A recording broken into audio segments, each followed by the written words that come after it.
Então, se a gente for ver, a gente tem os Vedas, por exemplo, mas pra gente, que foram um povo que antecede a civilização, digamos assim, que eles fizeram os primeiros manuscritos, os primeiros livros. Nesses livros a gente tinha até mantras, conhecimentos de yoga, essas questões, ditados populares. Então, isso também é filosofia. Daí eles foram estudando medicina, eles foram estudando sobre nutrição.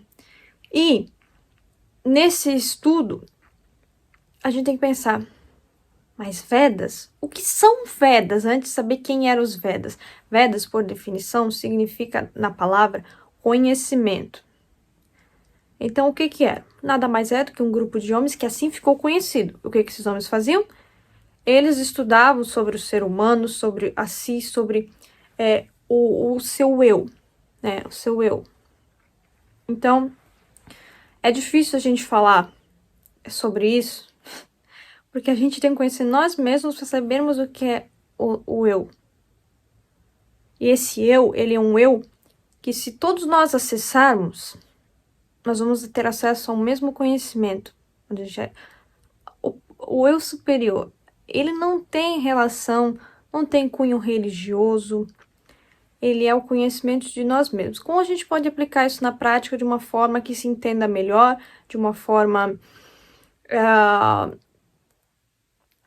que se possa tocar isso, se colocar realmente em prática? Como?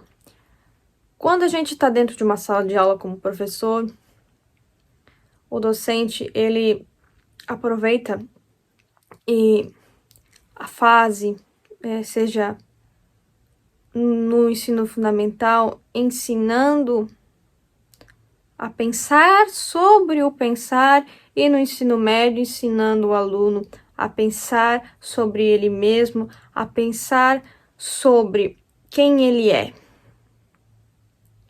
Quem ele é, o que ele vai fazer no mundo aqui, ou seja, pensamento e ação prática, porque um pensamento é o quê? Se ele for só um pensamento, ele pode ser um incômodo. O que é a realização? É o pensamento em ação. Tudo é uma ação no mundo. Dessa forma, você questiona o aluno o que você gosta de fazer. Para isso, ele tem que experienciar na maioria das vezes, a experiência que vai dar a ele esse conhecimento sobre ele próprio. Então, você faz o aluno pensar o que você gosta.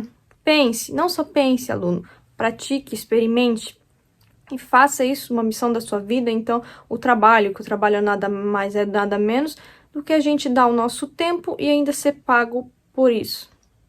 O dinheiro é o valor de troca pelo tempo que a gente doou. Então, se a gente fizer uma coisa que a gente gostar, óbvio, né? A gente não vai estar trabalhando, mas isso são coisas que a gente tem que fazer o aluno pensar, porque nessa idade alguém tem que trazer esse conhecimento para eles. Eles não nasceram com esses conhecimentos.